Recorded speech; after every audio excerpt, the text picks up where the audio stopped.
Bhavesh bhai, namaste. Hello. Good evening, sir. Good evening, Nina madam. Yeah, good evening. Good evening.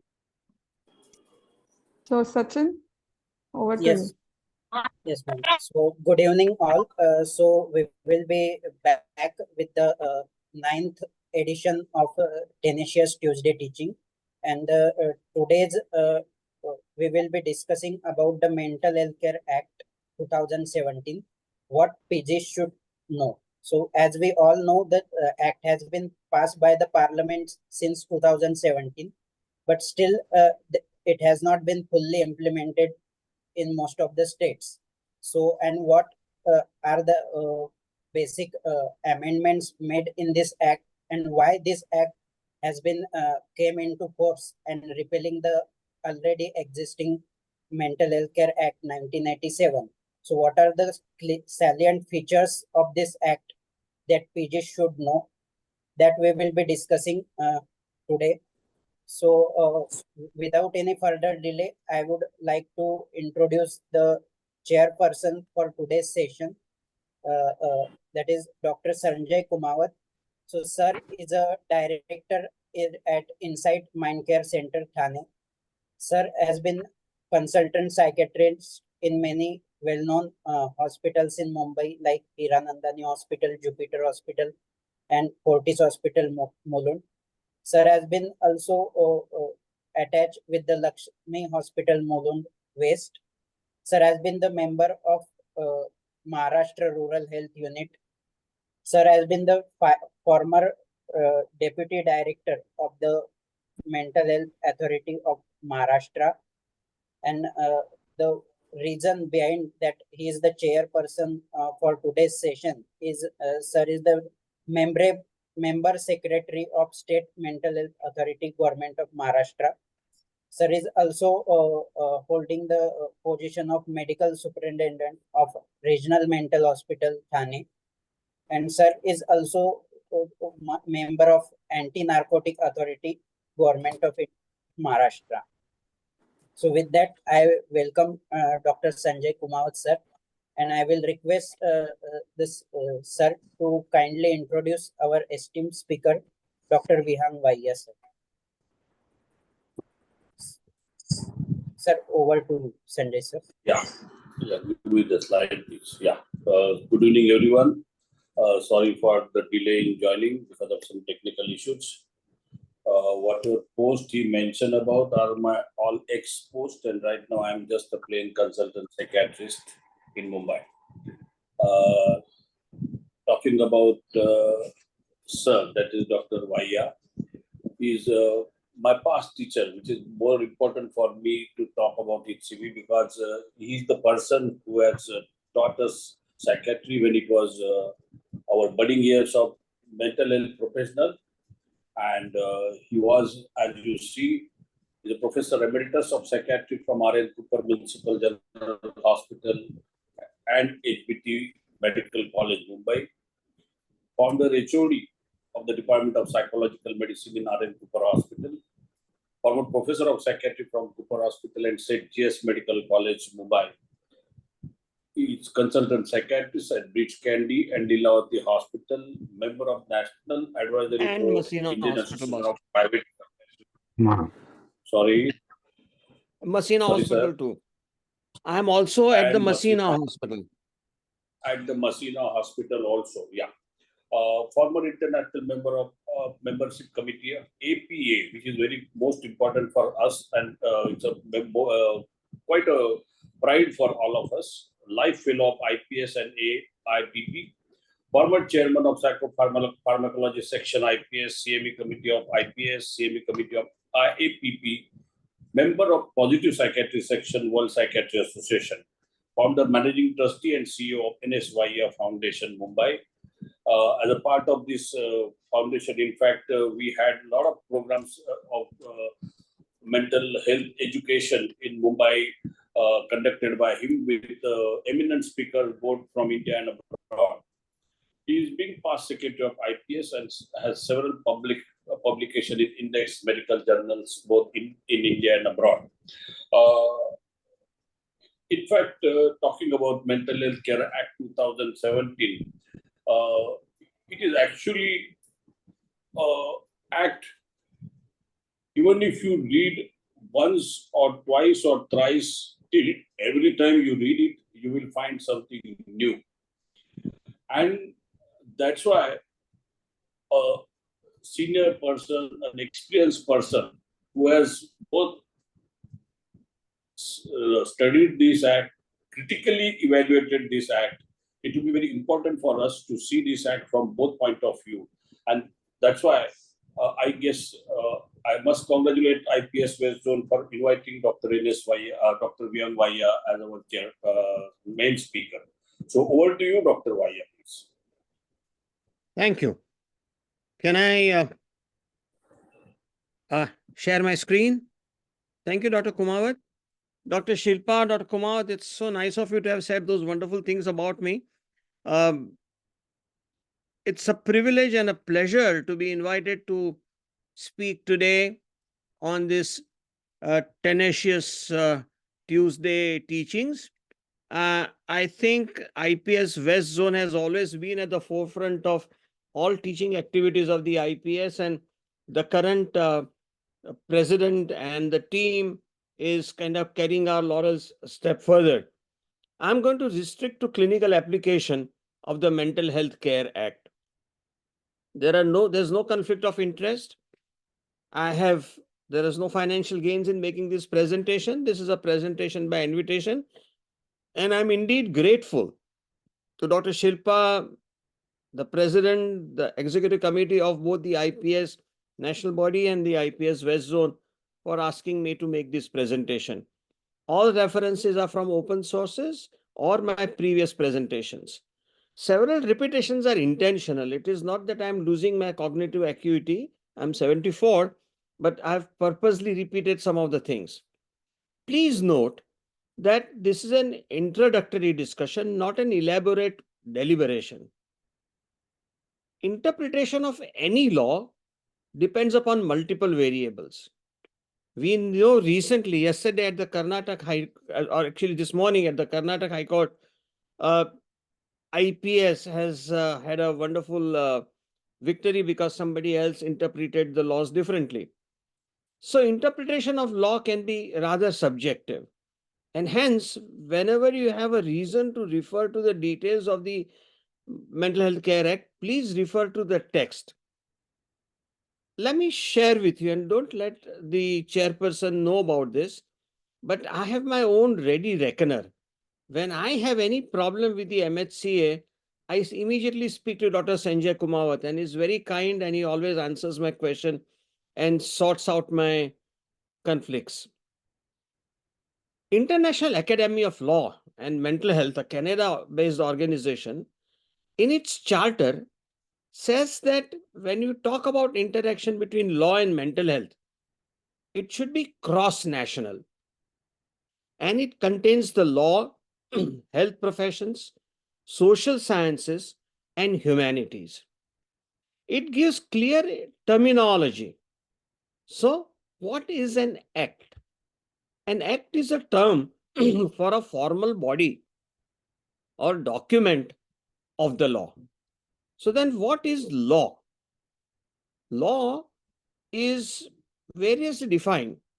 It's country or community specific system of rules for correct actions. The issue is, what is a correct action? Correct should mean no controversy.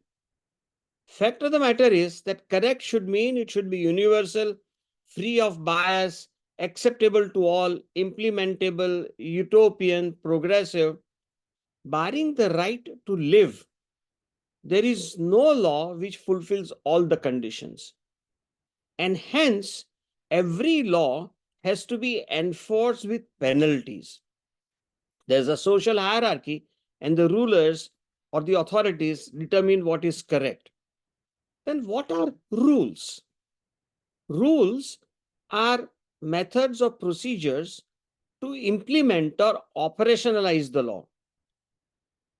The International Academy defines rules as explicit or understood, that is written or unwritten, regulations or principles of governing conduct within the activity.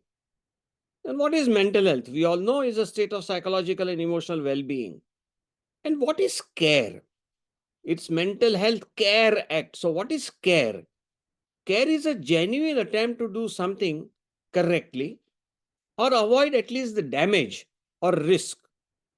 In other words, care means doing whatever that is done in good faith or appears to be or deemed to be in good faith.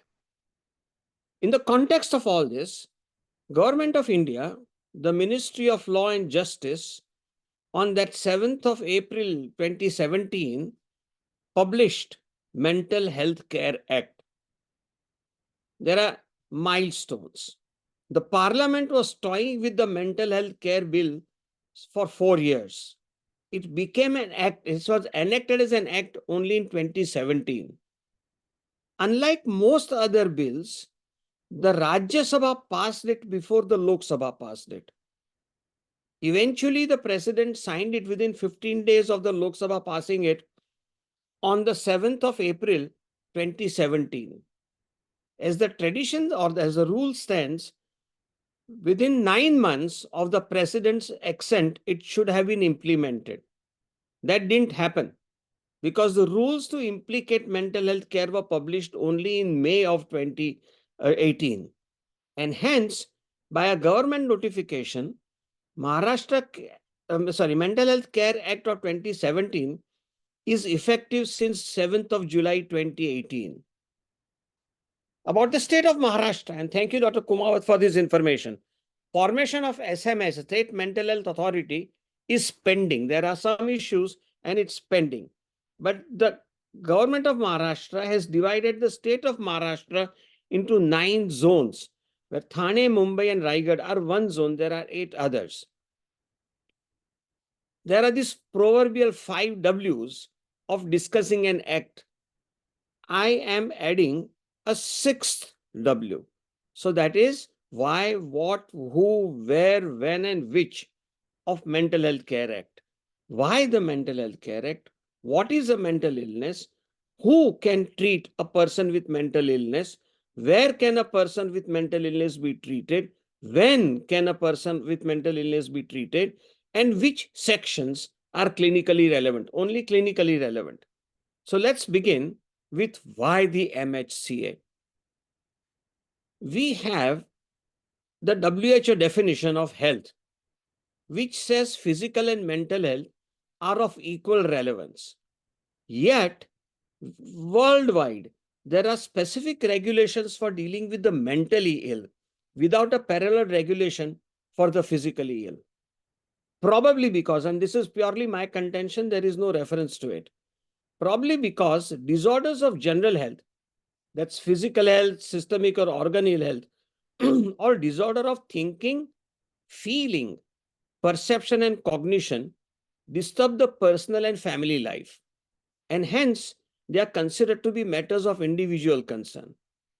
However, disorders of behavior, particularly disorders of behavior attributed to mental illness, they disturb the social order and they are a threat to social security. And hence, they become a part of the need for the social intervention. Just a minute. Okay. So, historically, people haven't known how to deal with mental illness. The first recorded case where the lunacy petition was accepted as a defense by a judge in England was in 1843. Macnaghten, also spelled in our textbooks, is spelled as Macnaghten. This Mr. Macnaghten went and killed Edward Drummond, who was then the Secretary of the Prime Minister of England, believing that the Prime Minister Robert Peel he was under multiple psychotic delusions about the Prime Minister having harassed his family. Since then, socially, medically, politically, abnormal behavior and loss of insight attributed to mental illness are perceived as threat to self or society.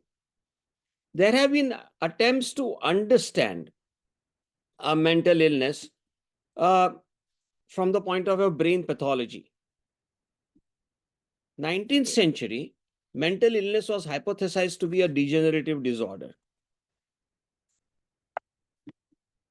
Later on, in the late or 19th century, there was actually post-mortem studies that correlated degenerative brain pathology with symptoms. By the 20th century, Kraepelin and Freud aggressively debated and bettered the hypothesis of brain pathology.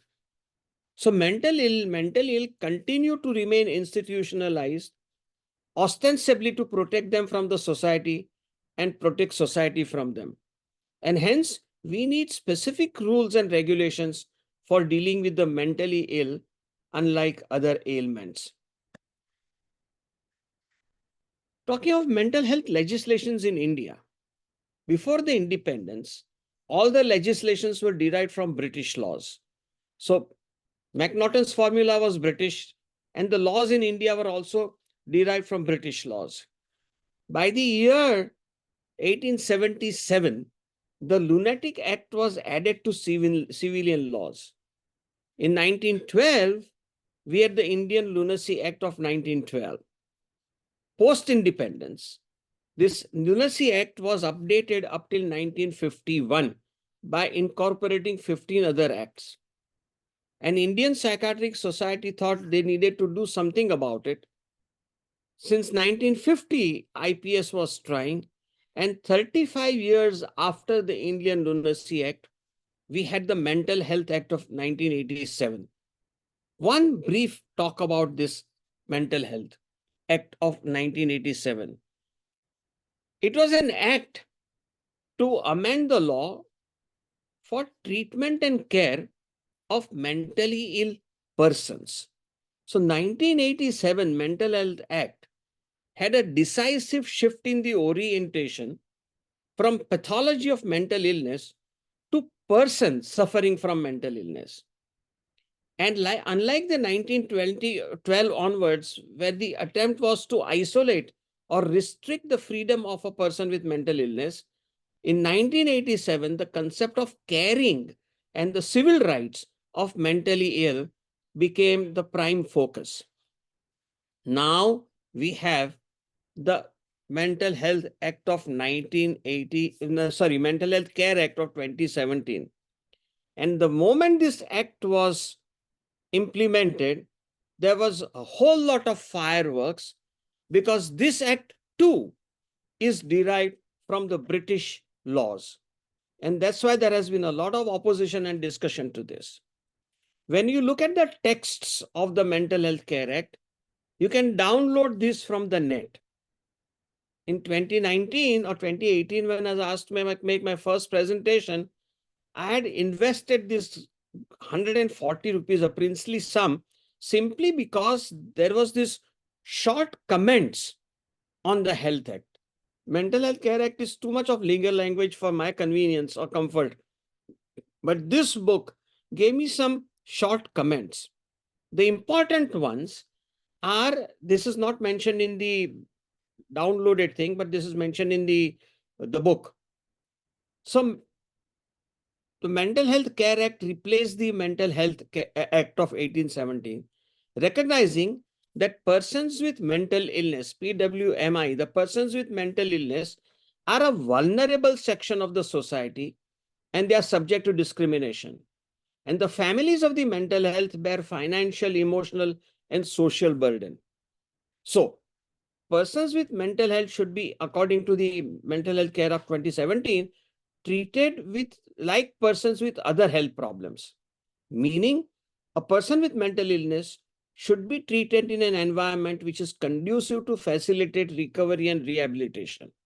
And the purpose of repealing the 1987 Act with this 2017 Act is to protect and promote the rights of the persons with mental illness and provide least restrictive environment during treatment without compromising the dignity of the person with mental illness. which means the MHCA 2017 aims to destigmatize mental illness. And community-based solutions near the residence of the person with mental illness are preferred over institutional care. There are 5 other points which the MHCA seeks to achieve, but that's more administrative. When you compare the Mental Health Act with Mental Health Care Act, there are more chapters, 7 versus 16. And there are 136 sections, so 36 added to the previous one. The Mental Health Act was applicable to psychiatric nursing homes and private sector hospitals. Some of the rules of the MHCA 87 did not apply to government hospitals and public sector institutions, whereas the MHCA 2017 applies to all, to government in Mumbai Municipal Corporation or local authority hospitals, private sector hospitals and establishments. Establishments meaning halfway homes, de-addiction centers, daycare centers, rehabilitation centers for the mentally ill. The previous act defined who's a psychiatrist, who's a medical practitioner, gazetted medical officer, and doctors with experience in mental health care. Whereas the MHCA 17 has details of mental health professionals and people who can actually treat a person. In fact, it has a provision for somebody being called psychiatrist without having done psychiatry training. So,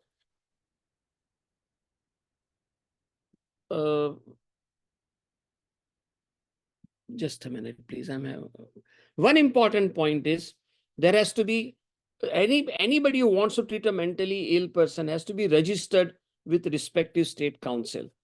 Another thing that Mental Health Care Act has specified is mental illness severity is important.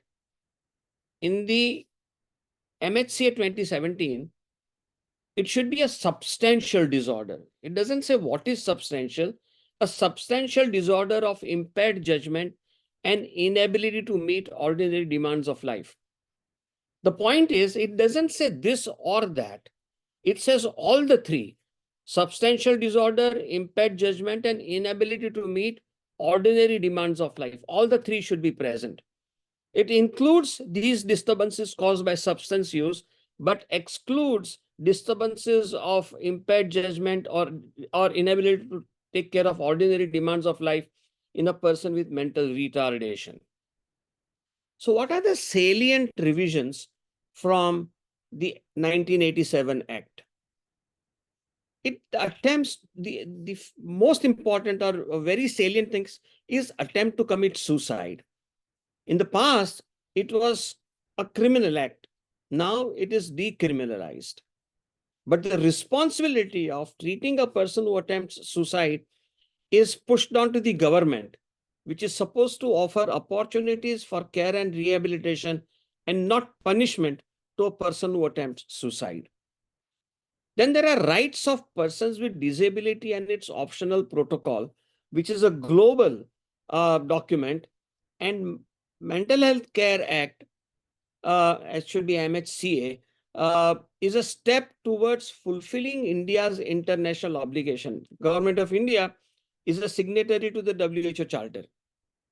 It empowers persons with mental illness to take decisions regarding their health, provided they have the appropriate knowledge to do so. मैंने कह दिया सो आपने कर लेना, ऐसा नहीं. If a person with mental illness gives definite in writing recommendations of how the person wants to be treated or not to be treated, the person should have the ability to understand. And MHCA safeguards the rights of the persons with mental illness. It gives access to healthcare and treatment from the government without discrimination, and health insurance for all mental illness at par with insurance for physical illness. This is now implemented. Then there are registrations of institutions providing services for mentally ill in public and private sector.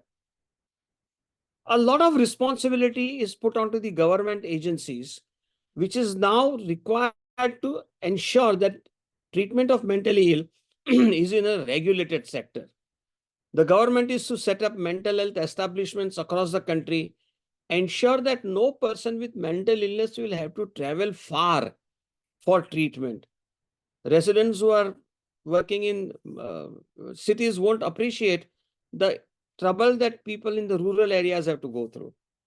And it empowers the mental health review boards to be the regulatory body for mental health activities. The MHCA 2017 restricts the use of electroconvulsive therapy, meaning ECTs can be given only after informed consent and only with the use of muscle relaxants and anesthesia. Dr. Kumawat would remember that when he was a resident, it was very common to give ECTs without any anesthesia, what we used to call direct ECTs. This is now prohibited. The MHCA says no ECTs for minors. But if a child under the age of 18 does require ECT as certified by 2 psychiatrists, it can be administered under certain conditions. We'll come to it. It has restrictions on psychosurgery, but it can be performed after appropriate MHRB, the review board approval.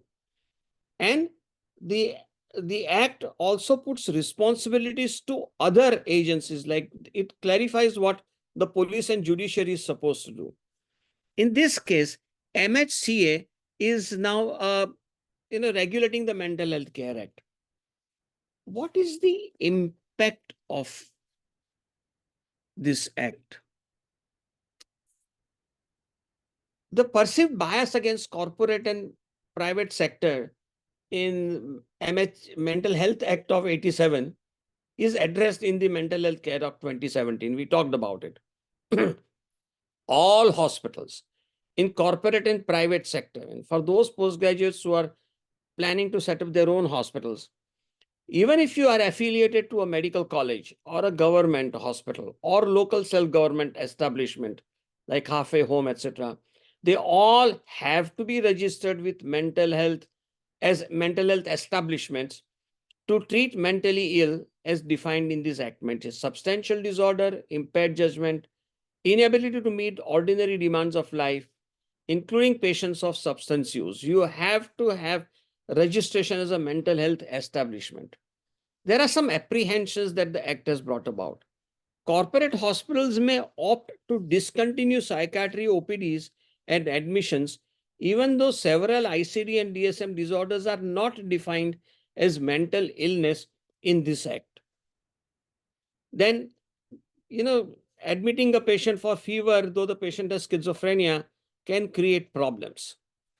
However, there is no clarity for a known case of serious mental illness who may require admission for a systemic illness or for an injury of pregnancy. If a lady, this can only happen to a lady, of schizophrenia under treatment between the 5th and the 8th ECT, somewhere gets pregnant, should she be admitted to a gynecology place, an obstetric services, or a mental hospital is not clarified in the MHCA. And there is no clarity on what may happen to a person with physical illness who's actively being treated for physical illness now necessitates mental health care.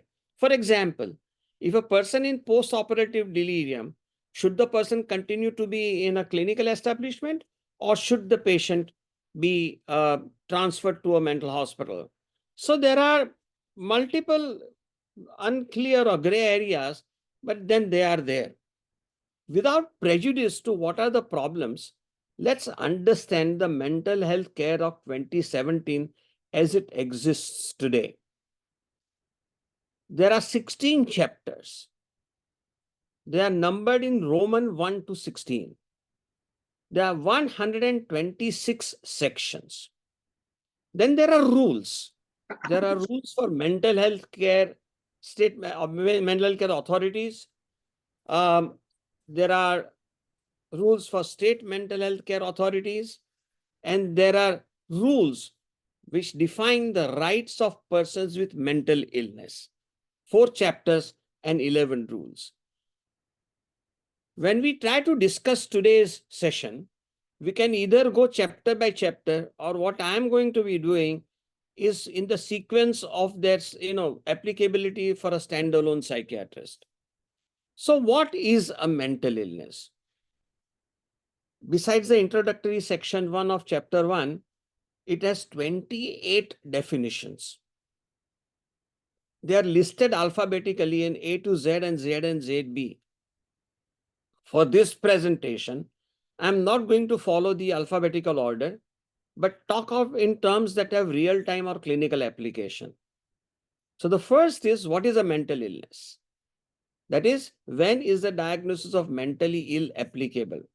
It should be a substantial disorder of thinking, mood, perception, orientation, or memory.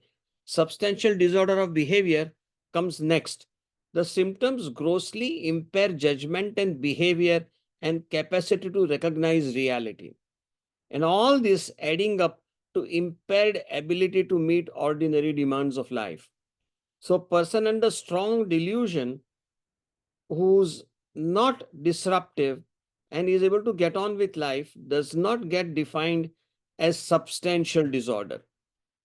It includes conditions associated with abuse of alcohol and drugs and excludes mental retardation. So how do you determine mental illness? This is chapter 2.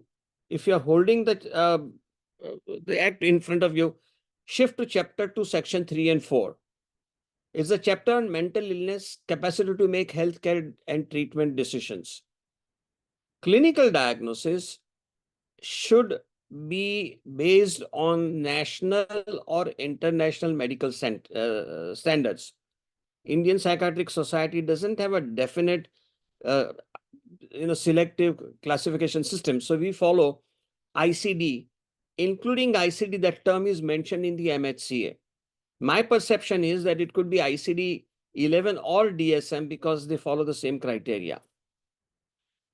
Any diagnosis should only be for the purpose of treatment. The students and the clinicians encounter people who want a psychiatric diagnosis on their spouse or friend or partner for some legal issues.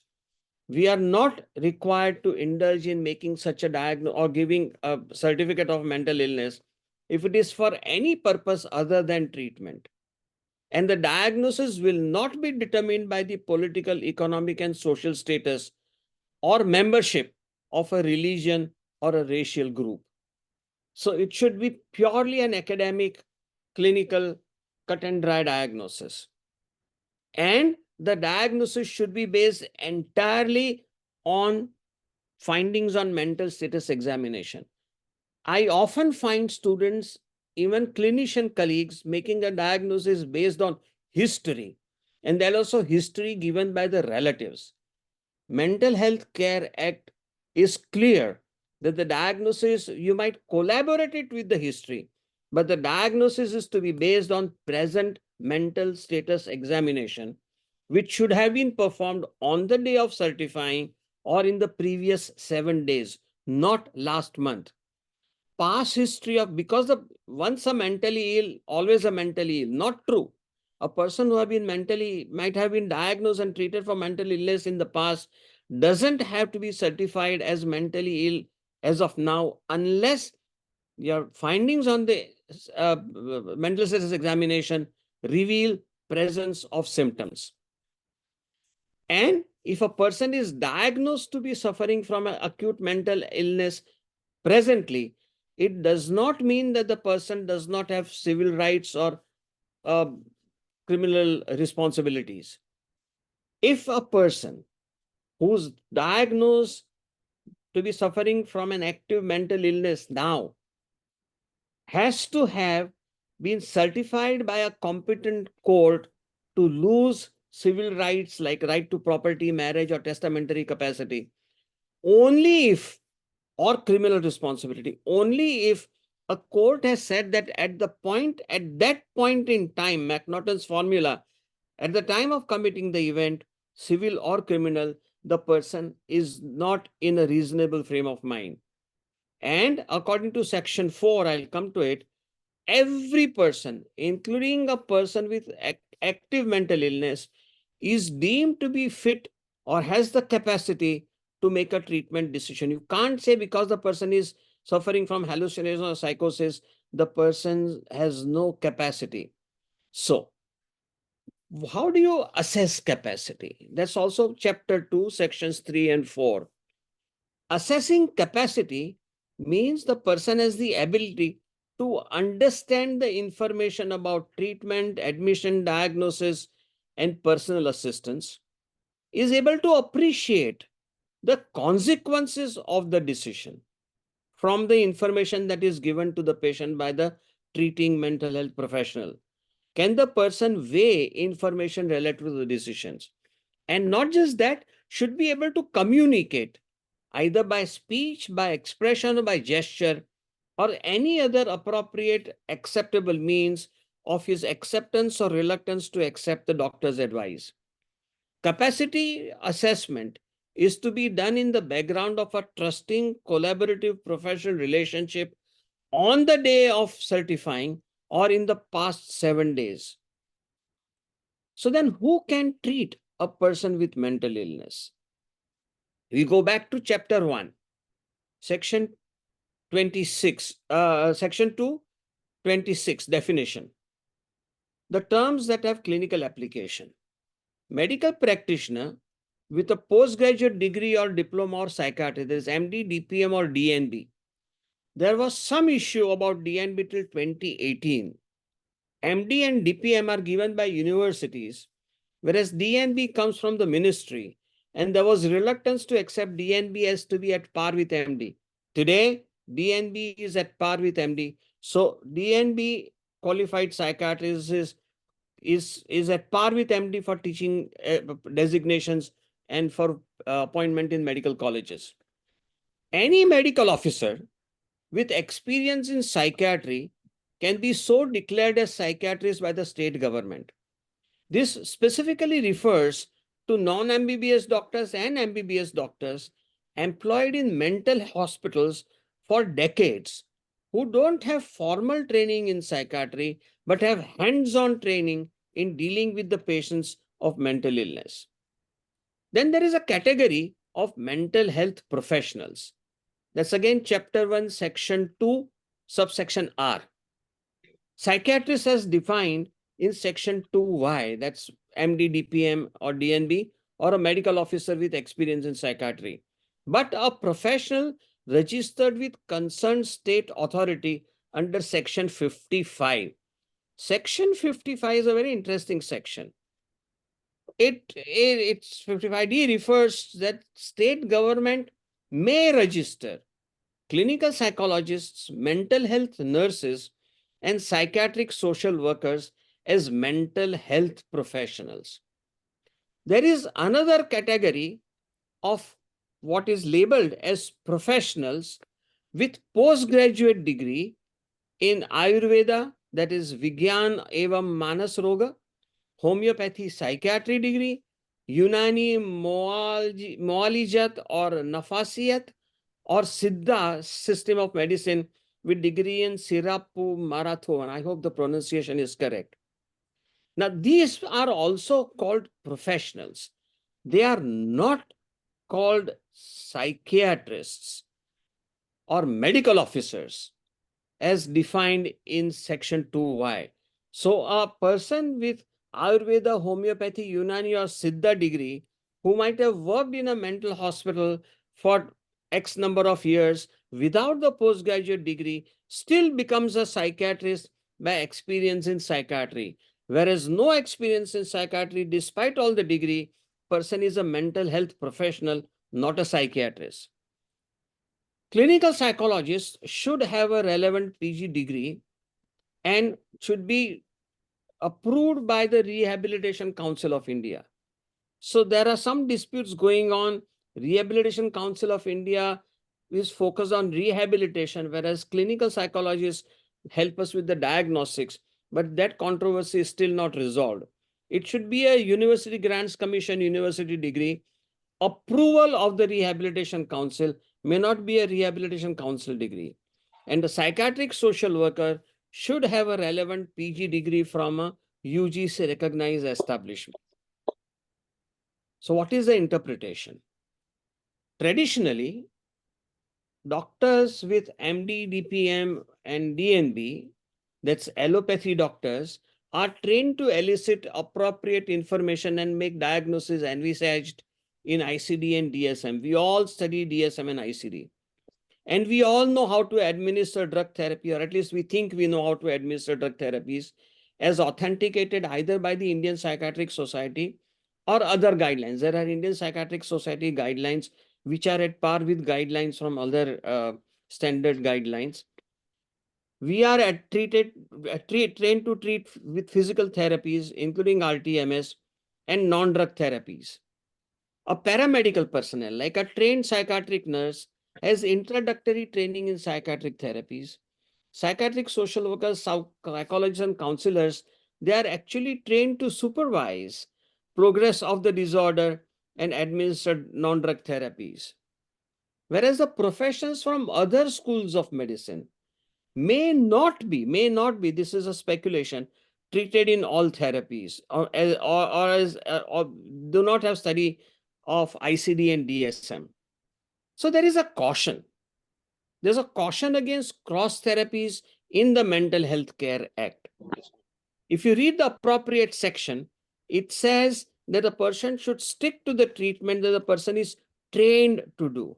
You should not go beyond what the person is trained to do. So a person with other schools of medicine other than allopathy or Western medicine may not be trained in psychotherapies or drug therapies, though I think probably they are better trained in psychotherapies than us. Then where can you treat a person with mental illness? Again, we stick to terms that have real-time or clinical applications. We go back to chapter 1. A person with mental illness can be treated only in a mental health establishment. That is section 2, subsection P. That is any health establishment.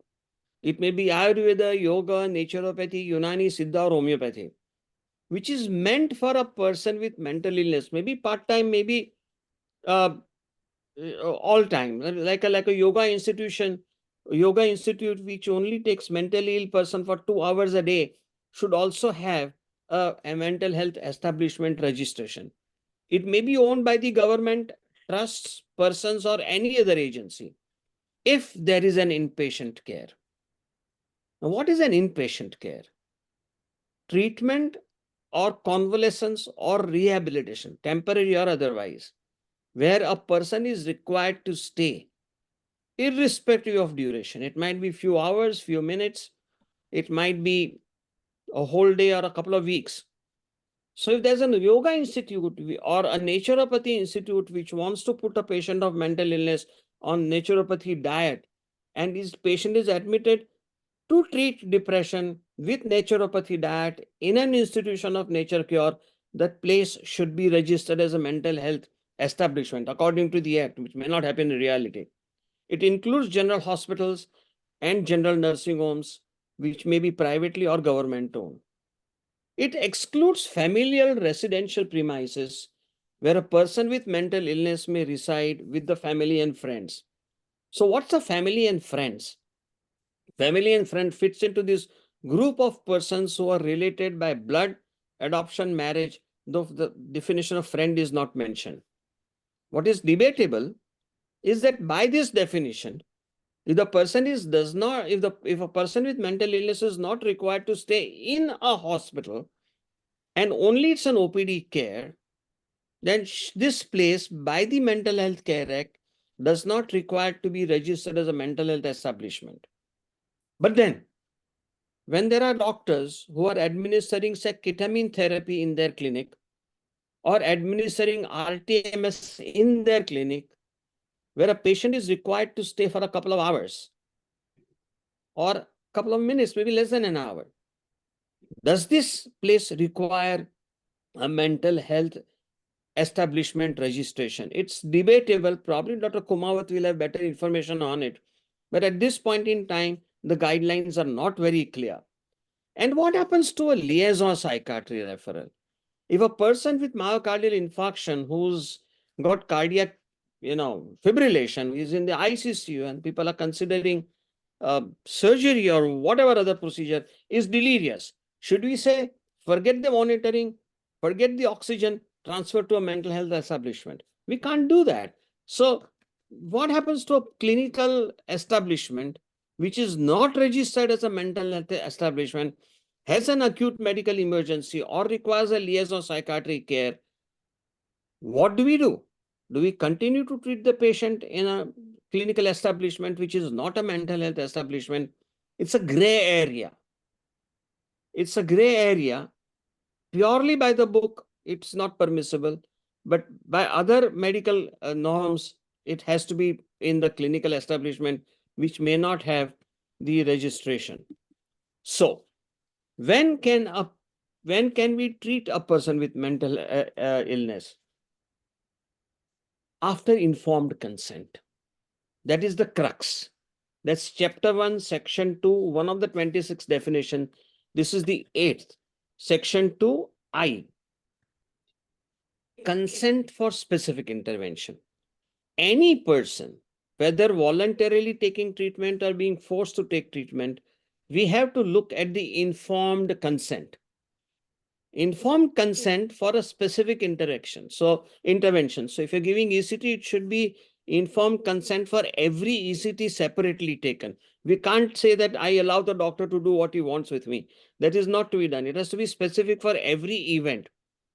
After adequate information about risks and benefit and alternatives in a language which is understood by the person, duly documented at the time of institutionalization. Now, the problem is many of our patients are so trusting of us.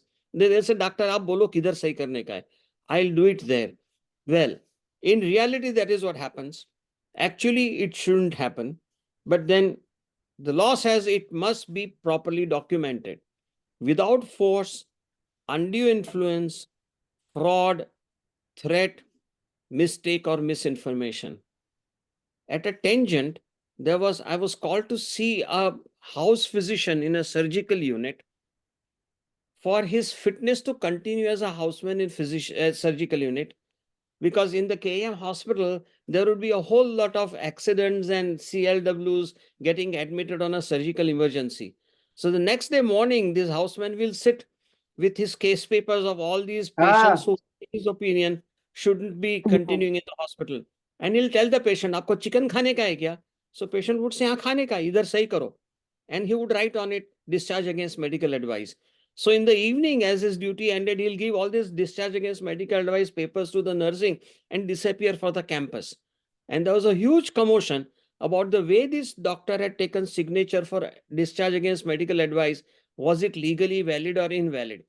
Well, as per the rules then, it was legally valid. You can't do that now. It was actually, by today's definition, it was a fraud committed by that house physician on his patients. So there's also this advance directive. We go to chapter 3, section 5. Every time you see a patient, you're supposed to have an informed consent and take a look at the advance directive. Every adult has a right to make advance directive in writing.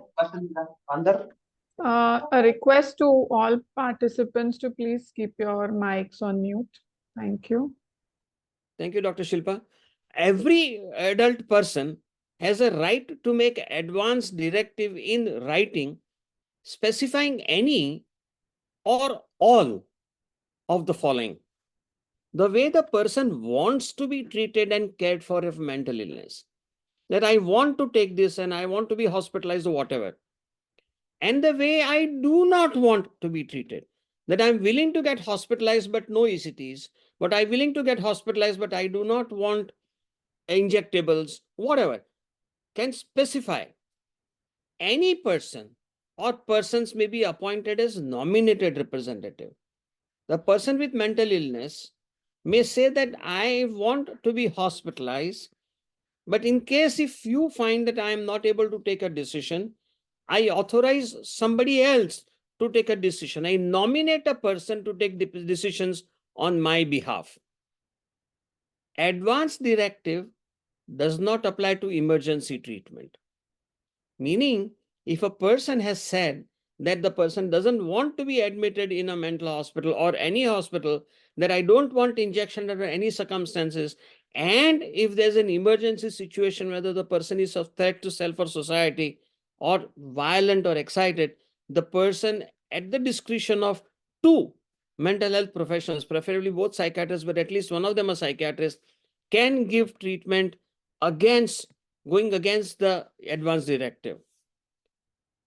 The mental health review board is required to maintain an online register for all the registered advance directives. This is chapter 3, section 7. So anybody who makes an advance directive and keeps it under his pillow and not let anyone else know, that is not an authentic advance directive. An authentic, legally tenable advance directive should be registered with the Mental Health Review Board, and the Mental Health Review Board is required to maintain online register. And the mental health professional has to be given a copy of the advance directive. If a patient is admitted by a psychiatrist or a mental health professional in a mental health establishment, it is the patient's responsibility or the responsibility of the nominated representative to give a copy, or at least tell the treating doctor that I have given advance directive and registered it with the Mental Health Review Board. If you are not told, you don't know about it, and then it's not necessary for you to respond to it. Then what is this nominated response? So advance directive, patient has to give you a copy of the directive or tell you that it is on the mental health review board online. Check it out. But if that is not told to you, you take a decision based on informed consent. A nominated representative says that every adult can appoint another adult. It has to be an adult, can't be a child, in writing on a plain paper, doesn't have to be a stamped government paper, as a nominated representative of the person with mental illness. So somebody might just say that I appoint so and so to be the nominated representative, and that has to be a proper signature. That should be in the, it should not be a fake document. The nominated representative is required to take treatment related decisions in the best interest of the person with mental illness, not in the best interest of the nominated representative. And if a person with mental illness does not have a nominated representative, the Mental Health Review Board can appoint a nominated representative. Dr. Kumawat would know this, but when I was actively in teaching and in the past at least, if we had a patient who did not have a nominated representative and the patient required ECT, we were permitted to accept the signature of the dean or the medical superintendent as nominated representative de facto. I don't know whether that rule still applies, but otherwise the state review board has to appoint a nominated representative. Now there are issues with these nominated representatives. This is probable or a clinical dilemma. It doesn't happen all the time. A person with mental illness who may not have nominated representative and then presents with high risk suicide or homicide, or the patient is acutely intoxicated and exhibits evidence of drug or alcohol withdrawal and requires hospitalization, or is seemingly responding to delusions or hallucinations, or is diagnosed to be a probable case of dementia or delirium, and this person may have signed an advance directive which is duly registered with the MHRB review board against any mental health intervention or against specified procedures like brain imaging, ECTs, or psychosurgery. Or the person with mental illness has a nominated representative, but the nominated representative refuses, or is the representative himself or herself is not capable of taking a decision, maybe intoxicated, or the nominated representative refuses to consent, despite the person with mental illness being at risk of harm. तो मैं नहीं बोल सकता ये मेरी बीवी का भाई है, I don't want to get involved. Or the nominated representative is not available to consent or refuses consent. Patient is out of town, is traveling, whatever. Is the mental health personnel or mental health establishment, mental health professional, mental health establishment, is the clinical establishment or the community or the police authorized to treat such a person without going to the court and asking for permission? Just think. Answer is yes. If there is an emergency, even if there is a advance directive against intervention, or the nominated representative is not available or refuses to sign, the mental health professional can treat such a person in emergency, initiate the treatment to protect the person with mental illness or others from harm. But such an intervention should be endorsed by two medical officers. There's a psychiatrist or a primary care physician, but even though says it's medical officer, it includes mental health professionals other than medical officers. So a mental health professional, a clinical psychologist, psychiatric nurse, or a social worker or a counselor who's a mental health professional as defined by the Act can also endorse the need for an emergency, but that is valid for 72 hours. And during this time, the person should get transferred to a mental health establishment. Then come back to the capacity assessment. Even when you are looking at an emergency situation, it's important to be sure that the person is not capable of taking decision. If a person retains the capacity and yet is in a threatening or life-threatening situation, it becomes a gray area of this Act. But the capacity is specific to that time and task. A capacity assessment has to be systematic. Any information that the patient asks should be understandable to the individual. Every effort to enhance decision or to enhance decision-making ability of the person before capacity assessment, you have to make every effort and help the person to understand. And the capacity assessment is to be done in the context of professional relationship, not in a threatening relationship. And the capacity assessment requires 4 questions. Is the person able to understand the relevant information? Can the person retain relevant information? Can the person use or weigh the information relevant to this decision? And can the person communicate their decision in any way? That's by speaking, writing, even by gestures or by signals. And effective assessment should be thorough and should be proportionate to the complexity, importance, and urgency of decision. If the guy is charging at you with an open knife, you can't wait for capacity assessment. You have to take immediate action. The complexity and the emergency has to be taken into consideration. So, there are general rules about capacity assessment. Any person above the age of 18, registration of advance directive has to go through capacity assessment for registration of advance directive. Before, as per section 3, chapter 3, section 11, when a person makes an advance directive, the person should have the capacity to be able to give that directive. It's required when an advance directive is being invoked. That means a person who might have made an advance directive, and at a given point in time, when there's a question of hospitalization, of treatment, and if the person gives you an advance directive which you need to invoke, you need to know that at the time of invoking the advance directive, the person has the capacity to understand what he's doing.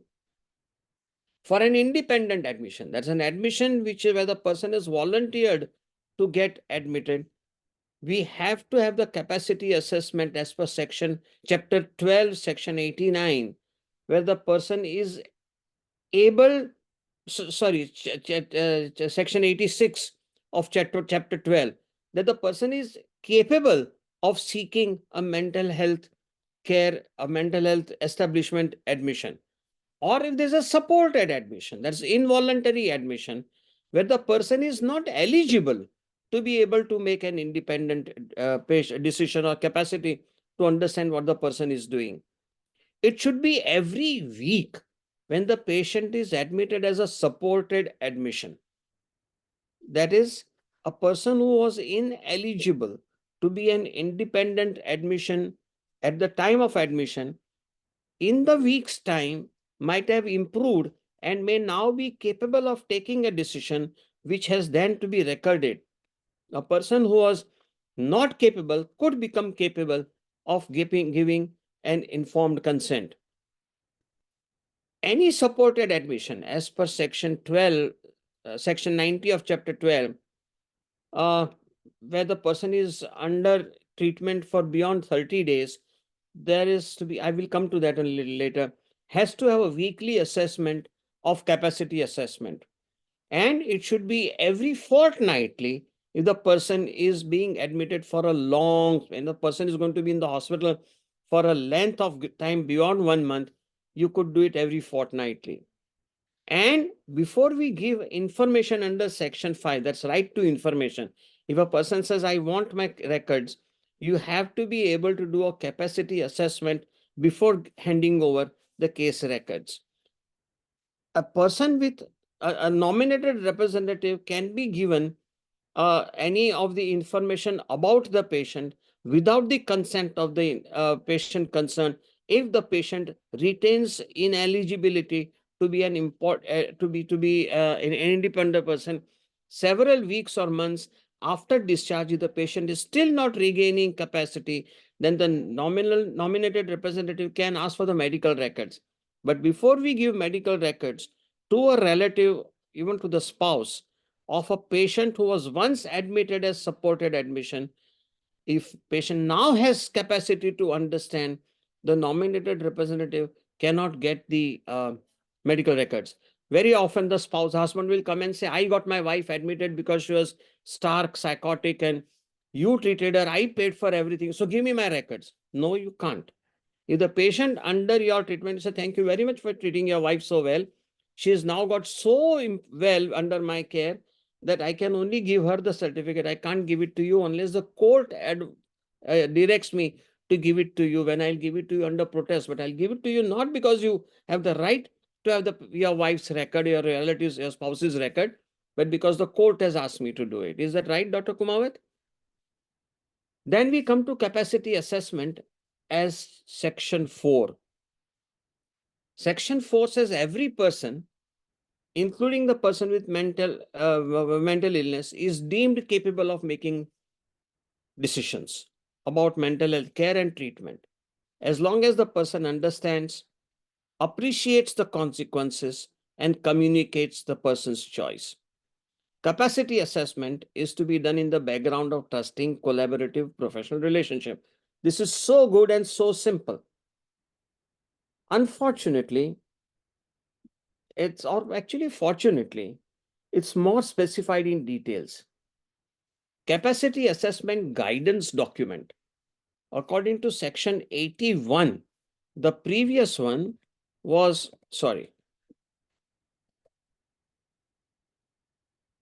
this is under chapter 2, section 4. It's so simple.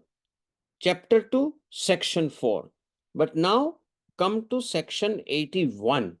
It's a different section of mental health care, where the according to chapter 11, section 81. So shift your chapter from 2 to 11. The Central Mental Health Authority is authorized to appoint an expert committee. And the Central Mental Health Authority did do this under section 81.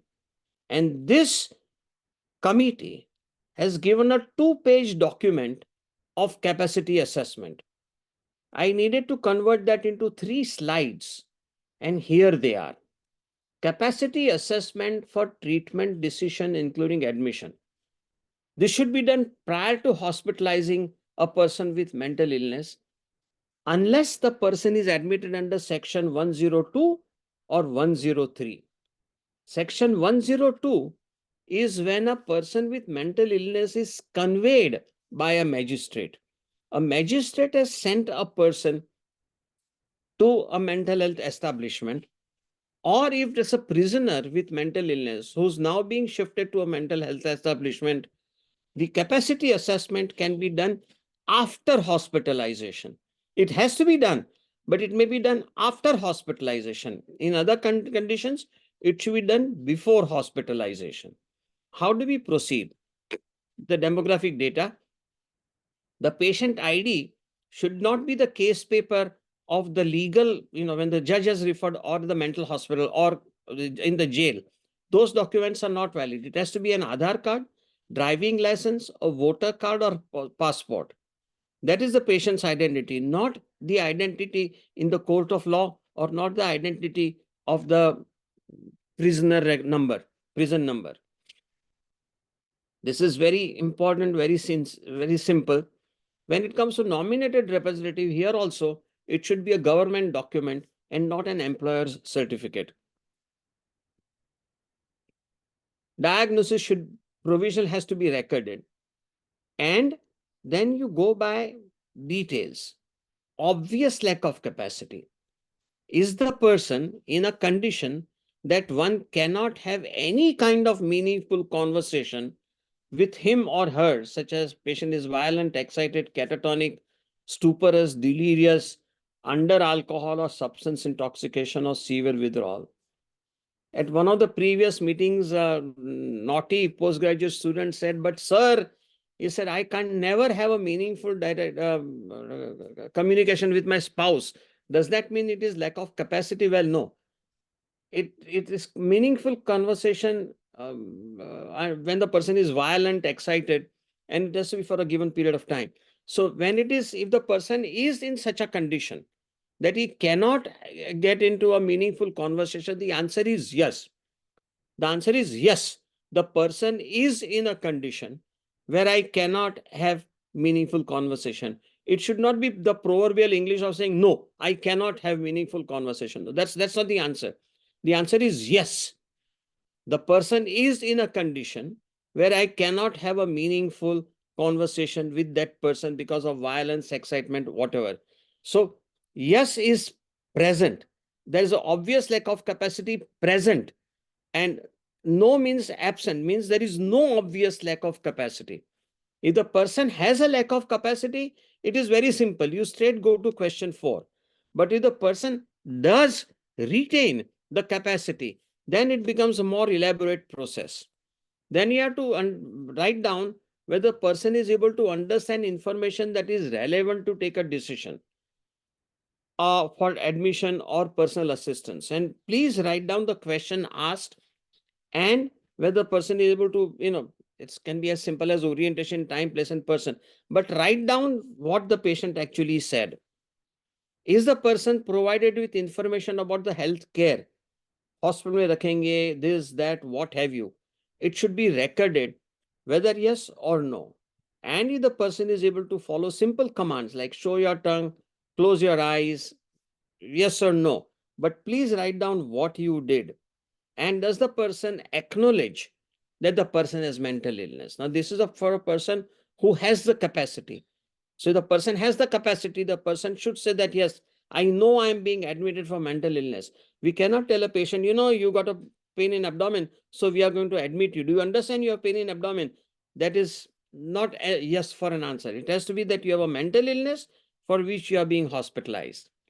Then is the patient able to foresee the consequences of the decision, that when you get admitted, what will happen, this, that, and those things, what are the consequences, including in some cases, threat to the job need to be clarified. Now, if the person is saying yes to this, Then you go to question, if the person is saying a patient agrees to receive treatment as suggested by the treating team, if the person says yes, you go to 2B. Does the person that explain why the person has agreed to take the treatment? I'm willing to take the treatment because I want to sleep well, or because I want my anxiety, or whatever. If the person does not agree to take the treatment, I mean, the person says, no, I do not agree to take the treatment, then you need to write down why the person does not want the treatment. Misconcept about ECTs, misconcepts um, about RTMS. I remember when I was a house visit, my very first day in psychiatry, very first day of my residency in psychiatry, Dr. Apte was my registrar, and we were having a cup of tea at that Sahyadri across KEM when Dr. Apte got a call to see a patient of bipolar disorder being readmitted. We used to call it manic depressive disorder those days, was recently admitted. So Dr. Apte said, Tula dakhoto. We went to see the patient. This patient says, Doctor, he recognized Dr. Apte. He said, sir, the first time I was admitted in this hospital, you gave me, I was not talking, you gave me ECTs. Second time I was admitted in this hospital, I was talking too much, you gave me ECTs. So now why are you asking me, give me ECTs? Well, we don't want that kind of a bias, and the person should be very clear and not casual in responding. And communicating the decision in whatever manner, preferably through a signature, where we write, is the patient able to communicate the decision by means of speech, writing, expression, gesture, or any other means? A person can sign, that's fine. Otherwise, you have to write down how and take a witness. Then go back to the first question. If the person is not in a position where you could have talked to the patient, is not in a position to communicate, then we would say yes. We would say yes, the patient, I cannot communicate with this patient, and then you come straight to the, sign the certificate. Otherwise, you go through those other three things and then come to this. Has the capacity for treatment decision, whatever, or not? This is very simple English. All of you all know this. We don't have to read. And if the person has a nominated representative, the nominated representative signature as well as the person's signature. So the last sheet is doctor's signature, the patient's signature, person with mental illness's signature, or the person with mental illness cannot sign. It is the signature of the nominated representative. What are the rights of a person with mental illness? Chapter 5, section 18. Every person has a right to access mental health services provided by the government. It doesn't say that every person has a right to access health services in a corporate hospital or a private hospital. And the services include inpatient, outpatient, halfway home, sheltered accommodation, or supported accommodation. This is in the Act. Mental health services to be integrated into general health care at all levels. Now, as I was reading this, it sounds paradoxical. On one hand, we say that mental health care services should be easily accessible as a part of general health care. On the other hand, we say mental health care services should only be in a mental health establishment and not in a clinical establishment, which is a general health care, unless it has a mental health care establishment section within the clinical establishment for the care of mentally ill. So this is a slight paradox in the Act, but it stays. Services of mental health establishment should be used for short stay only and as a last resort. So if you have a patient who is a supported admission, get the person out of that mental health establishment as soon as possible and opt for community-based treatment. Every person with mental illness has the right to live with dignity, but then so also every person without a mental illness also has a right to live with dignity. Every person with mental illness has the right to access medical records. This is chapter 5, section 25. Please read through it several times. Every time I read this, I get a different meaning to it. But if the person wants the medical records and if the person has capacity to take decision, and your capacity assessment, the person retains the capacity to take decision and asks for the medical records, unless the mental health professional feels that giving away the specific information in the records is detrimental to the patient's mental health, then you will not sign this. I'll give you an example. I think this was a wife who had wife or a girl or his acquaintance, I'm not too sure, of a person who was admitted for mental illness. And in that record, it was mentioned that the spouse was going through extramarital relationship because the person with the mental illness was not capable of consummating the marriage. Now, somehow it was documented on the case sheet. And when the person got well and wanted a case sheet, we did not want to give this case sheet to the person because he did not know that the spouse was unfaithful. And we had to withhold that case record because revealing the information would have been detrimental to the patient. But we had to record why we were not giving it, and we had to tell our dean why we were not giving it. I don't know what happened thereafter, but it was a big procedure we had to go through. A mental health review board can overrule the mental health professionals' reservations and reveal the document. This had happened with relation to a case of renal transplant at one of the corporate hospitals, where a lady with a daughter of the family with an IQ of 50 was being pressurized to donate kidney for her brother.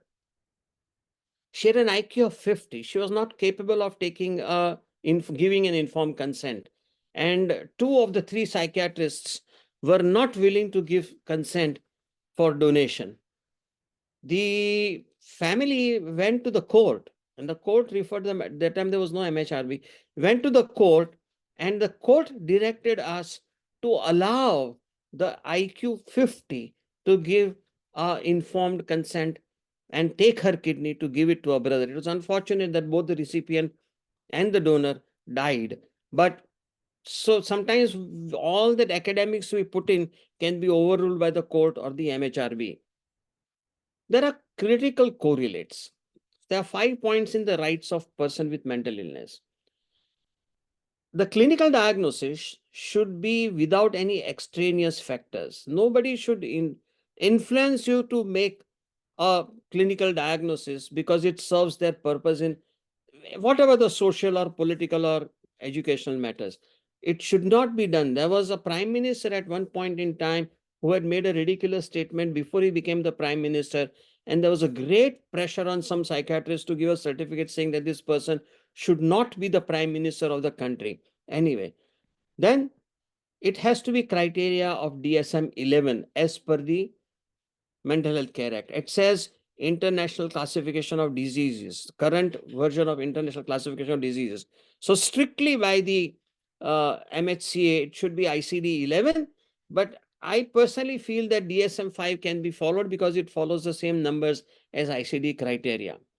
And capacity to take a decision is presumed to be present and has to be documented if it is not present. So if you don't document incapability of taking a decision, it's presumed that the person and the doctor knew what was happening. A person who retains capacity to take, all patients who retain capacity to take decisions need no or minimal support. They are called independent patients. Voluntary admissions or independent patient. So before we admit a patient as an independent patient, we have to clearly certify that the person has the capacity to take decision. If the person is not able to, the patients who do not have the capacity to make treatment decisions are called supported admissions. And then the support admission has to be at the request or for treatment or admission either by the nominated representative or conveyed by the judge or a prisoner with mental illness. That becomes a supported admission. All emergency admissions where we do not have the time or the feasibility of taking informed consent, they all become supported admission till the patient regains capacity to give consent. Treatment of a minor is always after due request from a parent or a nominated representative. Continue with the correlates. there are some controversies about attempt to commit suicide.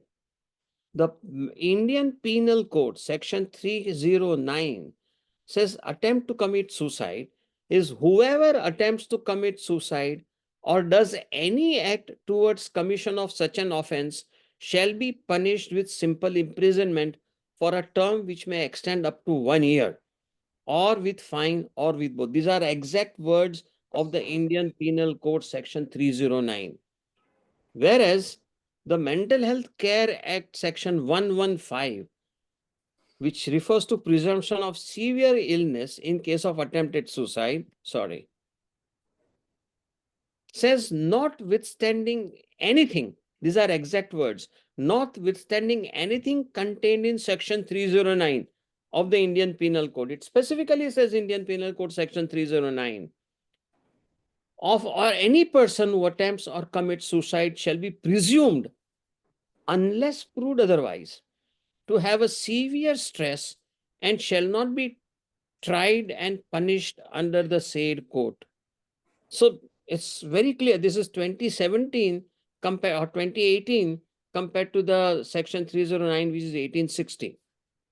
Then Section 115, subsection 2 says, the appropriate government shall provide care and rehabilitation to reduce risk of its relevance. These are again words of the MHCA. So the debate about lack of clarity is, when you use the term deliberate self-harm of low lethality to manipulate, this happens in almost all the teaching institutions where एक चम्मच टिक 20 पिया मर जाने के लिए because my mother was irritating me. DSH, deliberate self-harm of low lethality to manipulate the situation. Such a condition is not mentioned in Mental Health Care Act. As an intern at the KM hospital in 1972, I was on a Thursday emergency unit, and on that Thursday, there was supposed to be the SSC results. So 6 students went to the government press at Marine Drive, found out that all the 6 were failing. They went to the Shere Punjab Hotel on Lamington Road, had some chicken and beer, had good time with the neighbors next door, and then came to that A1 restaurant opposite KM. It doesn't exist anymore. Opposite KM Hospital, a chemist, A1 chemist opposite KM Hospital, bought a bottle of Tic 20. 7 of them shared it, and they were wheeled into the ward, all 7 of them, with 1 spoon of Tic 20, 1 bottle of beer under their belly, and some chicken that had to be brought out after making them vomit. Is this patient in need for compassion? Is this severe stress? Or is this something that should be treated with disciplinary? We don't know. We can't comment. So what about deliberate self-harm without wish to die? According to the Mental Health Care Act, this is presumed to be under stress. Why should a person want to die at all, voluntarily want to die? There is some stress. Nobody who's happy will want to die. Deliberate self-harm with, say, an overdose of drug to escape the law and imprisonment. We see this sometimes when the police is about to come to arrest, the person does something which will rush the patient to a hospital rather than taking the patient to the police custody. What should we do? This is obviously a manipulated attempt. Then do we say this is severe stress? Well, in some ways it is. There was a stress of threat of arrest. But then what is the action to be taken? We are not sure. And deliberate self-harm under acute stress. What about the associated depression? Does that take a, how do we go about treating it? If you are treating the person for associated depression, the person should be sent to a mental health establishment. If you want to treat the person for a attempted suicide, the person should go to a clinical establishment. There is not enough clarity on such situations. We come to the last part. Do I have enough time? Clinically relevant. Now, there are these whole set of chapters that I'm going to omit because they are administrative and procedural implications. We come to which are the sections that are clinically relevant. The clinically, I think I'm overshooting my time. The clinically relevant are independent admission. That is, person who's not completed 18 years of age. That is the definition in the MHCA. Who's capable of taking decision, can be admitted if the mental health professional in charge of the mental health establishment feels there is need for admission. Question is, If the person has ICD criteria, fulfills ICD criteria, but does not fulfill MHCA criteria, what is to be done? We don't know. In either case, if the person is voluntarily admitted, he has to follow the rules of the hospital. When a minor is admitted, it should be under it becomes a supported admission anyway, and the person should be constantly accompanied by a adult, and for a female, it should be a female adult accompanying, and the children should be in a ward separated from the adult ward. When you want to plan a discharge, it should be done the right way. It should be done after through nominated representative, or if the minor attains the age of 18 during hospital stay, it follows the rules applicable to the adults. A person who's discharged or who wants discharge is a voluntary admission or independent admission, the mental health professional can delay it and convert it into supported admission if the person is a risk to self or society. So if a person gets admitted voluntarily, next day says, I want to go, and if the mental health professional feels that the person is not fit to go, you can convert it towards supportive admission or involuntary admission within 24 hours. What is a supported admission? When there's a request from the nominated representative, it is based on the mental status examination done on the day or preceding 7 days. More than 7 days, it has to be repeated. Person should have been examined by at least one psychiatrist and one mental health professional, that can be any of those, Section 55 psychologist, nurse, social worker, or a medical doctor from other branches of medicine than modern medicine, like Ayurveda, homeopathy, Unani, or Siddha doctor, or a family physician can certify. Family physician of whichever degree. Both independently say that the person is either high suicide risk or risk of violent behavior and not able to take personal care. So one or two, but the three is mandatory. Take cognizance of the advance directive if it is provided or on the MHRB side, and you have been told that it's on MHRB, then you have to look it up and take cognizance of it. And admit at the time of admission, document that the person is not capable of being an independent patient. This admission can only be up to 30 days.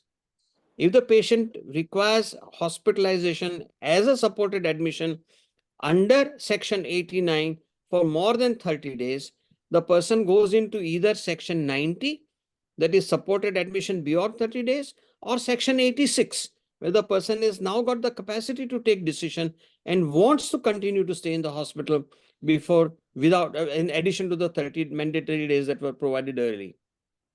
So what are supported admissions? The supported admission is treatment in accordance with the advance directive or with the informed consent of the nominated representative. And if the person is admitted as a supported admission, the state review board has to be informed within 3 days if the person is a woman or a minor, or it has to be 7 days, and the access if the person is neither a woman or a minor. I found it little sort of witty when I first read it, but what it means is that if the person is a male or a transgender, then the mental health establishment must inform the mental health review board about a supported admission in their institution within 7 days. If the patient is admitted under Section 89, the person is under review. MHRB has to approve the admission. If patient is admitted under 89 and discharged, then the person cannot be readmitted under the same Section 89 within 7 days. If the person under section supported admission is discharged and requires to be readmitted within 7 days is discharged, then it becomes admission under Section 90. Or patient under 89 admitted and requires to be retained in the mental health establishment for more than 30 days, and if two psychiatrists certify the need, then the patient may be treated for more than 30 days. Now, what are supported admissions beyond 30 days? Person who's previously admitted under Section 89 and requires rehospitalization after discharge within 7 days, or on application by the nominated representative, or when the person is independently assessed by two psychiatrists in the previous 7 days. And to say that Section 89, 7 days have expired, 30 days have expired, but the person requires a longer stay, then the person can be converted de facto from 89 to 90. If the two psychiatrists, not mental health professionals, two psychiatrists, that's very clear in the Act, certify that the person is high risk to self, ostensibly behaved violent towards others. Now, here the psychiatrists who are not modern medicine, MD, DPM, DNB, but who are medical officers in a mental institution, they have the experience of a given length of time, and if the state government has called them psychiatrists, their certificate is valid. The person should be, we have to refer to the advance directive, any, and if the person is not fit for independent decision. Then there are emergency treatment. This is more common sense. You can do it when the patient is under threat. It includes 72 hours, includes transporting the patient to a mental health establishment, but no ECTs as an emergency measure.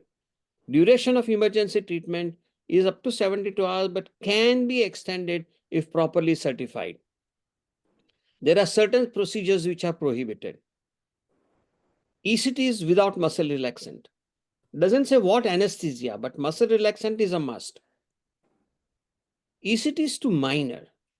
It's prohibited unless MHRB has permitted and two psychiatrists are certified.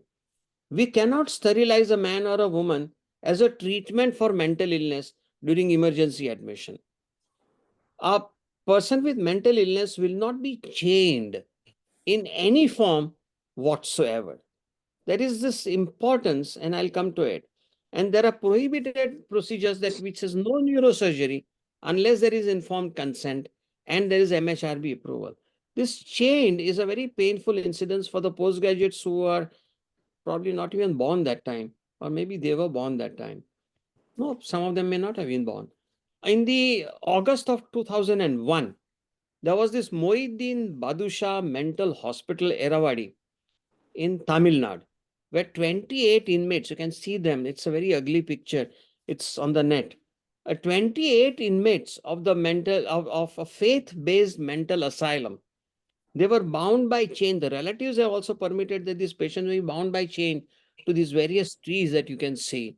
And there's a fire incident, and all 20 of them were charred to death. So there's no question of chaining. But if the person requires to be restrained, physical restraint, it can be done if properly documented. How is the person restrained? Why is the person restrained? For the shortest minimum period. And it should not be a punishment, but should be a part of treatment for the safety of the patient or the treating personnel. How do we plan a discharge? Do it with the knowledge of the person with mental illness, the nominated representative. If the person is being handed back over to another psychiatrist, that other psychiatrist or mental health professional should be taken into confidence. It should be very detailed and everybody should know what is happening. There has to be a component of transparency. And this is true for all mental health establishment, even government mental health establishment.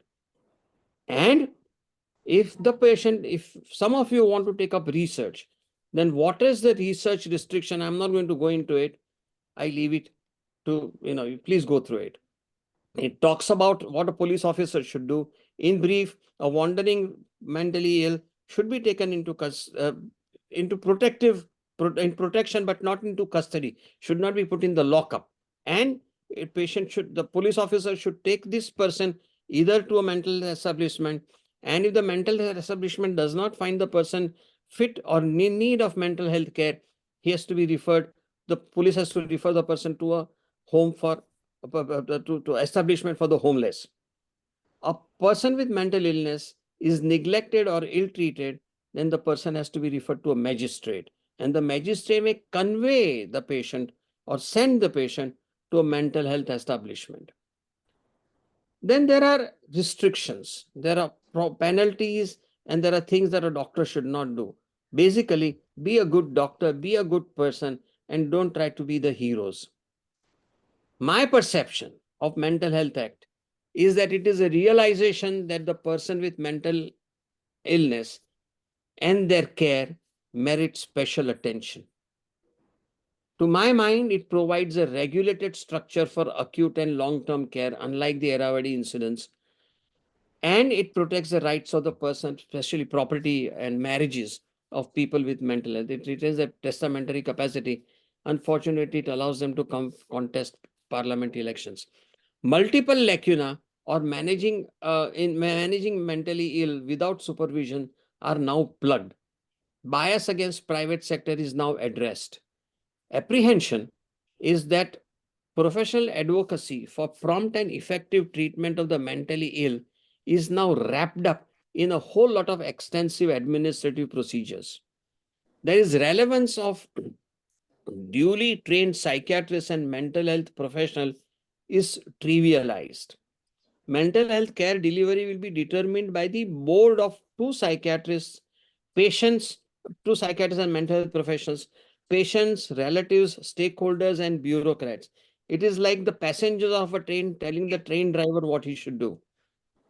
The mental health care delivery will have larger regulatory component. But then overzealous implementation could invite punitive action for procedural lapses, even when it was done in good faith. Clinicians have to be concerned about devoting time to procedural correctness than being academically excellent. And the act intended for welfare is focused on procedural correctness rather than enhancing quality of patient care.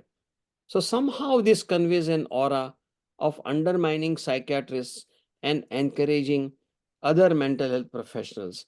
It has its pros and its cons, and I'm not going to go into the details. Ladies and gentlemen, it's time for me to say thank you. Thank you very much. I'm sorry I seem to have overshot my time. Over to you, Dr. Kumawat. Well, thank you very much for such a great overview. In fact, you covered the entire book of Mental Health Care Act, starting from the civil rights, the various definitions, the concept of mental health establishment, the procedures about informed consent and capacity assessment, the concepts of NRN advanced directive, the various admission, discharge process provisions and treatment provisions, and of course about the prohibited procedures and duties of police officers. What is important is the act is like a flowing river. The basic purpose of the act gets spoiled if it is amended time and again. Yes, our science is such that it's really in fluid sense, and all the time with advent in medical field, the new things gets added, and current thing get out of context. But to maintain the crux of the act, the amendment should not be done frequently. What had happened is when it was thrown open for public opinion or mental health professionals' opinion, there was some amount of a very lenient view or kind of ignorance about it. And that has caused sudden uproar about the act. And people got awakened, delayed, and they wanted amendments immediately, which are very difficult to happen now. Or it will take at least few years for the amendments, which are genuine ones, to take place. I think with this, I hand it over to the anchor, Dr. Mahajan.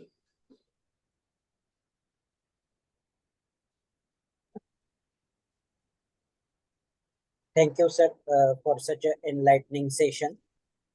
So with this, now we will proceed to the with So we have the quiz master for today's presentation is Dr. Ashish Srivastav.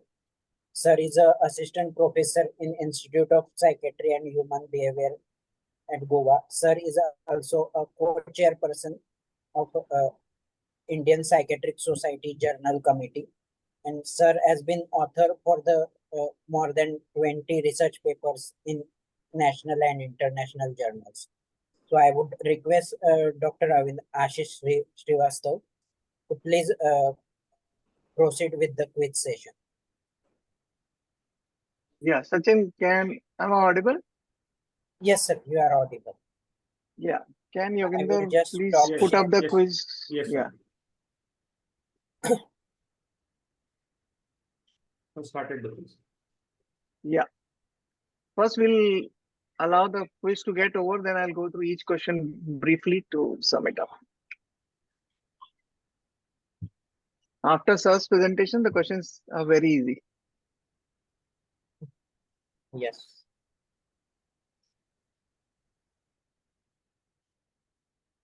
You can time it for every question, maybe 2 to 3 minutes. 2 minutes is more than enough. 1 minute even is more.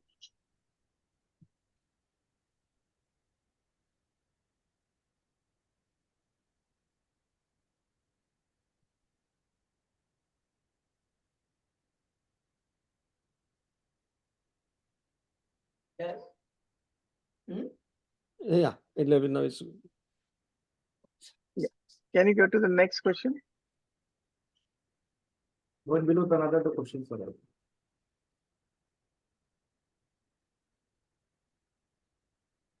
Yogen, I can see only the first question. Can we go to the No, second sir, question? sir, you scroll down, sir.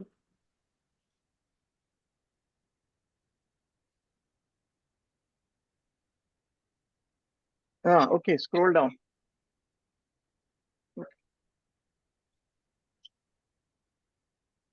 Sir, second question is not completely visible. You can scroll it down. According to the MHCA, an advance directive can be overridden under which of the following circumstances? Choose only one.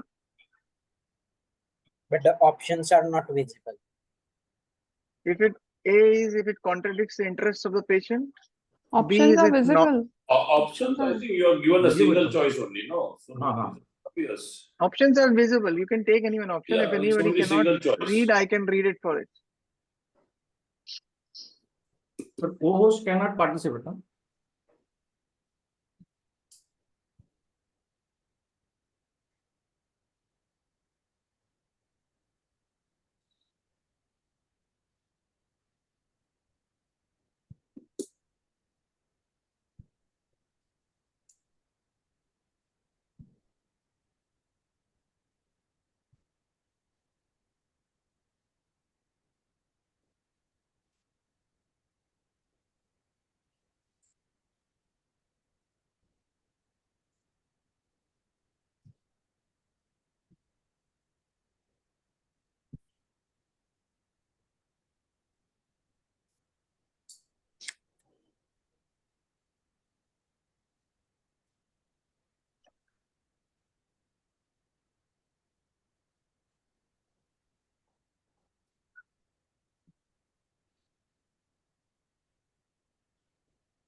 I think another 2 minutes. Most of the questions have been answered by whoever.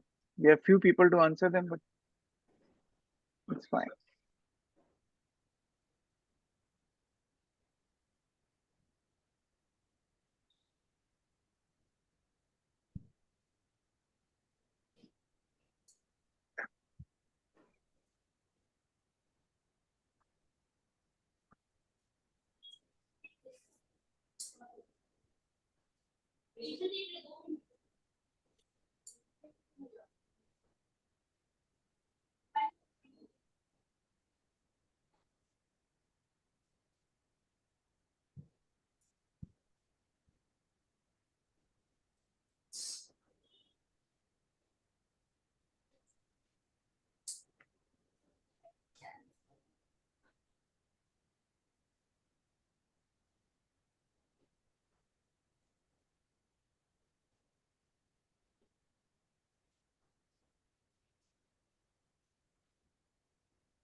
Most of the people would have answered the quiz, Dr. Ashish.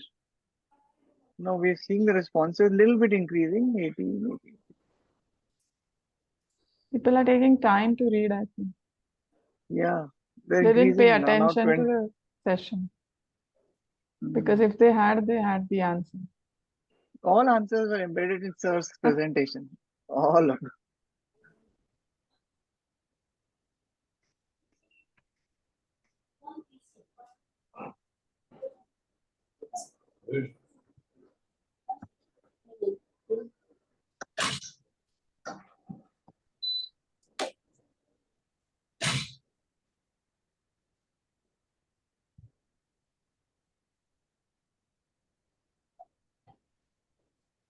Getting good.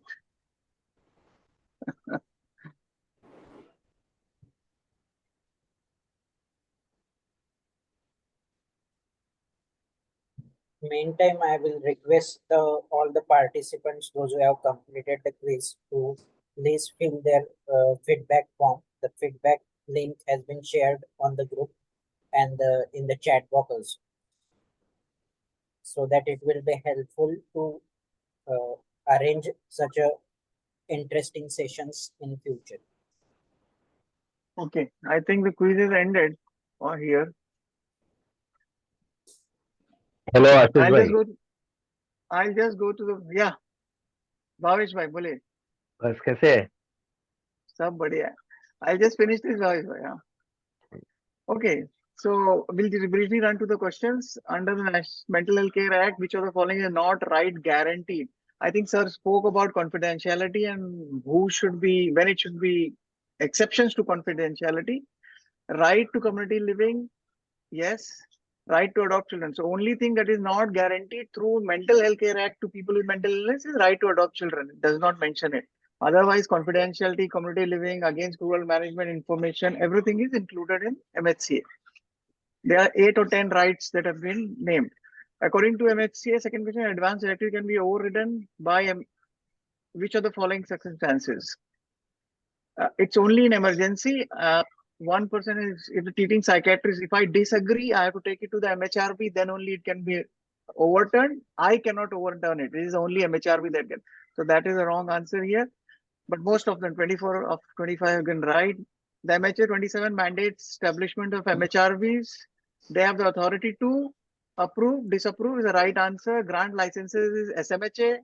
Conduct regular audits is again state mental health authority, and provide directive. This is a government of each state and the country to provide direct mental health services. Which of the following statements about MHRB under MHCA is false? It can review the decision. Yes, it can. It has the power to discharge. It can. So this answer is not right. MHRB can override advance. Yes, it can override. It is constituted at the state level only. No, at every mandatory, at every district level, there should be a mental health review board. Though initially it is taken for in the procedural delays. Under the MHC, the right answer will be it is constituted at the state level. This is false. Question number 5. Under the MHCA 2017, who is responsible for establishing standards of mental health services is clearly defined by Central Mental Health Authority, which has given the capacity documents. It is also giving you the minimum quality standards each mental health establishment should have. All is the CMHA, so not by NMC, doesn't come into picture in MHCA. State Mental Health Authority does not give it, and Ministry of Health and Family Welfare does not define standards. It is provision and establishment. That is their duty. Which section of MHCA 2017 provides a decriminalization? I think sir has very well labeled and spelled it out. 115, 117 is for transfer, and 190 and 125 are particular to their transits from one state to another, those kind of sections. It's 115 which has decriminalized and considered as acute stress, under acute stress. Under MHCA 2017, which of the following is not considered a valid criteria for involuntary admission? Most of you are right. Need for rehabilitation is not a criteria, but inability to care for oneself is a criteria. Anything that one is not able to care for oneself, which can lead to deterioration of one's mental and physical health, can be a criteria for admission. The board, obviously, it should be substantial and to a degree. All sir said the 3 points. The board shall dispose of an application challenging supported admission under section 90 within a period of 21 days. Under 89, it is 7 days. And under 90, it is 21 days. 30 days only when it converts from 89 to 90. That is the only date, but it is 7 and 21 days, 89 and 90. The medical officer in charge of mental health professional or mental health professional in charge of the MHE shall report the concerned mental health review board within so many days or of admission of a minor or a woman. It is very strict. It is 3 days. Half the people have considered 7 days. It is for any other person other than a woman and minor. It is 7 days in 89. Otherwise, it is 3 days. They're very, very particular about minor and women. What is the role of nominated representative as per MHA? To make decisions on mental and financial matters? No, that has been taken off by MHCA 2017. That decided by courts and other respective departments. The make decision on behalf, only treatment including admission and care is decided by the NR, nothing more. Any legal representation in the courts and all is through court procedures. What does MHCA 2017 mandate regarding the confidentiality of information about person's mental health? Again, we come back to that. It's specific exceptions, like to an NR, it can be released to the NR for making treatment decisions. For treating team, if one doctor wants to communicate to another doctor of the treating team, yes, you can reveal certain details. If a court mandates, yes, you will have to, and unless it is a risk to sell to somebody else, risk of harm to somebody else, then a limited information can be given. Cannot be breached, it can be with certain exceptions. So that is all that is from my side. A quick revision, but I think sir did a long, very detailed presentation for everybody. Thank you. Thank you, everybody. Thank you, Dr. Ashish, for a wonderful quiz. And I thank Dr. Vaiya sir again for such a wonderful session. I could answer most of the questions only because I paid attention to this, because I had forgotten certain things. So it was like a revision again. And we really appreciate